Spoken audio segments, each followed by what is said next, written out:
यदि किसी को ऐसे जोड़ना आता है तो ऐसे जोड़ लीजिए, नहीं तो क्या कर लेंगे, डंडे खींच लेंगे। 1 2 3 4 5 6 7 8। ये कितना है, 3 डंडे खींच लीजिए। 1 2 3। अब इन सारे डंडों को हम क्या करेंगे, गिन लेंगे एक साथ। 1 2 3 4 5 6 7 8 9 10 11। 11 कैसे बनता है, 1 और 1। अब ये वाला जो 1 होता है इस साइड का, ये यहाँ रह जाएगा और ये 1 कहाँ चला जाना है, कैरी में चला जाना है। ठीक है। अब जो हमारी कैरी आई है वो, और जो हमारे ये अंक है ये तीनों हमारे प्लस हो जाने हैं। 1 1 2 3 4 5 6 7 8 9। ये कितना है, 1 2 3 4 5 6 7 8। अब इस सारों को हम एक साथ गिन लेंगे। 1 कितने हो जाएंगे, 18 भाई। 8 और 9 कितने हो जाते हैं, 17। और 1 को प्लस करा तो 18। ठीक है। यहाँ 6 है, यहाँ 7 है। 6 और 7 कितना हो जाता है, 6 और 7 को प्लस कर लेते हैं तो कितना होता है, डंडे खींच लो। 1 13। Very good. 1 2 3 4 5 6। यहाँ 7 है तो 7 डंडे खींचिए। 1 2 3 4 5 6 7। सारों को गिनेंगे तो कितना बताया था अभी एक बच्चे ने, 13। सही बताया था। 13 कैसे बनता है, 1 और 3। 13 का 3 यहाँ और 1 कहाँ चला गया, कैरी में। बिल्कुल सही बता रहे हो। अब 1 को 4 को और 6 को प्लस कर लेंगे, कितना हो जाएगा, 1 मिनट। 6 और 4 कितना हो जाता है, 10। और 10 में 1 को प्लस किया, 11। Very good. कितना हो गया, 11। अब इसे हम कितना बोलेंगे, कितना हो गया ये, 113। वेरी गुड, बहुत बढ़िया। ये कितना है, 3। हमारे पास एक नंबर है 12, 50 और 20। इसका हमें एलसीएम निकालना। तो एलसीएम हम दो तरीके से निकाल सकते हैं। एक तो होता है हमारे पास भाग विधि, एक होता है हमारे पास गुणनखंड विधि। भाग विधि में जो होता है उसमें भी एलसीएम निकल जाता है, लेकिन उसमें थोड़ा बहुत टाइम लगता है। इसके अलावा जो हम एलसीएम निकालते हैं वो गुणनखंड विधि से निकालते हैं।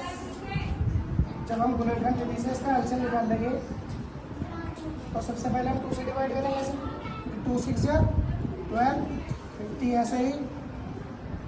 2 टाइम या 20, 2 3 जा 6, 50 फिर ऐसे 2 5 जा 10। अब 3 जा 3 बन जा 3 5 जा 5 ऐसे ही 5 बन जा 5 बन जा। अब जो इनकी मल्टीप्लाई करेंगे आपस में और जो निकल गया है वो क्या होगा हमारा एलसीएम। 2 2 जा 4 3 जा 12, 12 5 जा, तो इसका एलसीएम कितना होगा, 60। ये तो है हमारा गुणनखंड विधि। इसके अलावा एक अलग मतलब वो मेथड नहीं होता है, एक अलग तरीका होता है करने का। किसी भी सवाल को और भी आसान से करने का सबका एक नया तरीका होता है। अगर जो हमारी सबसे बड़ी संख्या है 20, इसके मल्टीपल की मल्टीप्लाई करें 20 में और वो इन दोनों से डिवाइड होगा तो वो उसका एलसीएम होगा। और डिवाइड नहीं हुआ तो फिर और इसका एलसीएम होगा, क्योंकि 20 है।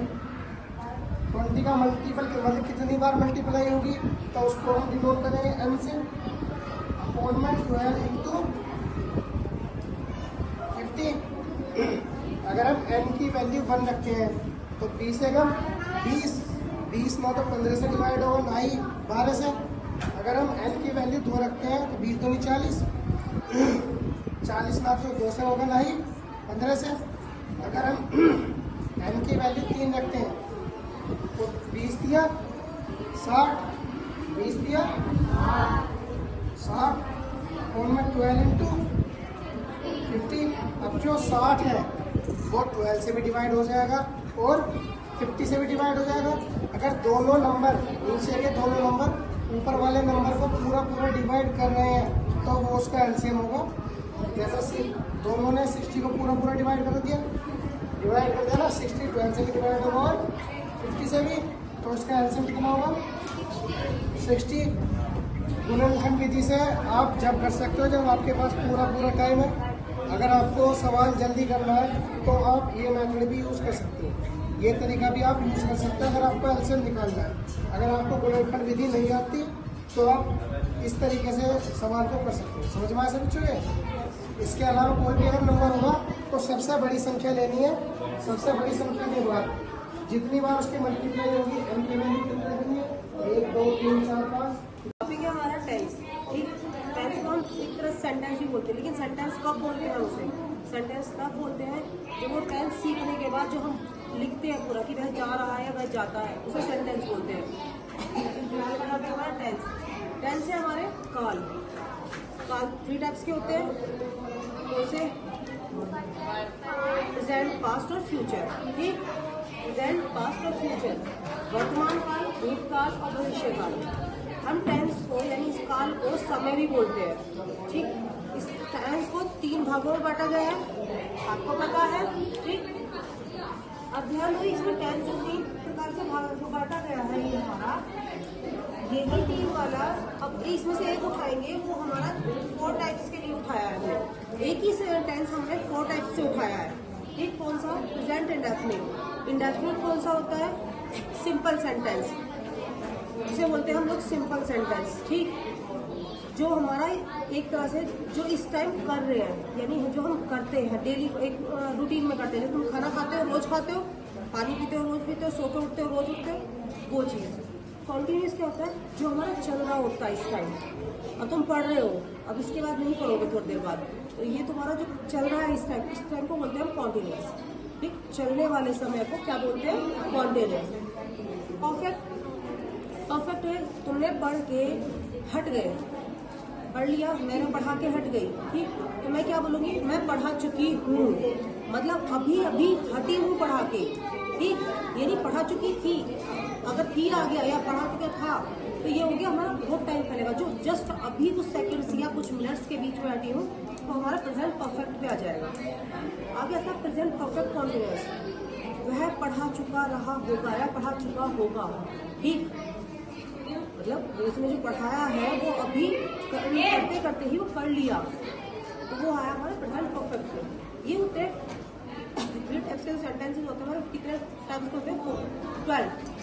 4 4 4 4 1 जा 4 4 2 जा 8 4 3 जा 12 टाइप्स के होते हैं। इसमें से ही हम एक सेंटेंस उठाएंगे, प्रेजेंट इंडेफिनिट। ये प्रेजेंट इंडेफिनिट जो होगा ये 3 टाइप्स का होगा, ध्यान देना। ये प्रेजेंट इंडेफिनिट 3 टाइप्स का होगा। इंडेफिनिट हो, परफेक्ट हो, कॉन्टिन्यूअस हो, कुछ भी हो, 3 टाइप्स का होगा। प्रेजेंट टेंस निकले तुम्हारे 4 टाइप्स के, लेकिन इसी का ही हमारे 3 टाइप्स के होंगे। कौन कौन से होंगे? ये होता है अफर्मेटिव। अफर्मेटिव किसे बोलते हैं? जो बिल्कुल सिंपल होते हैं। मैं खाता हूँ, मैं पीता हूँ, मैं जाता हूँ, मैं रहता हूँ, मैं सोता हूँ। ठीक, यहाँ आता है हमारा नेगेटिव, यहाँ आता है हमारा इंटेरोगेटिव।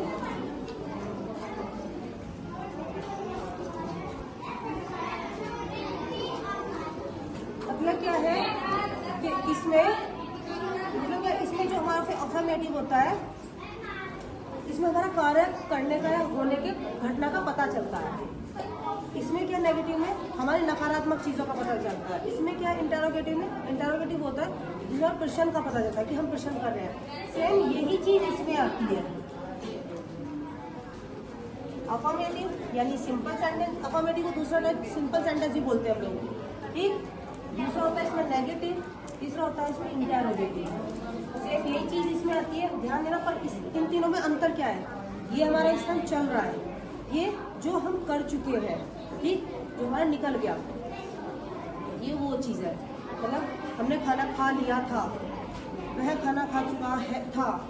ठीक, वह खाना खा चुका होगा। ठीक, आगे आता है फ्यूचर। फ्यूचर वो होता है जो तुम अब के बाद करोगे, जो तुम्हारा चल रहा है उसके बाद करोगे। मतलब मैं घर जाऊंगा, मैं दुकान पे जाऊंगा, जो तुम करने वाले हो वो होता है हमारे फ्यूचर, जो हमारा भविष्य बताते हैं। ठीक, कॉन्टिन्यूस में दो तरह से होते हैं, पता भी चल जाता है, नहीं भी चलता। मतलब मैं ये काम कर रहा हूँ या कर रहा हूँ, आपको पता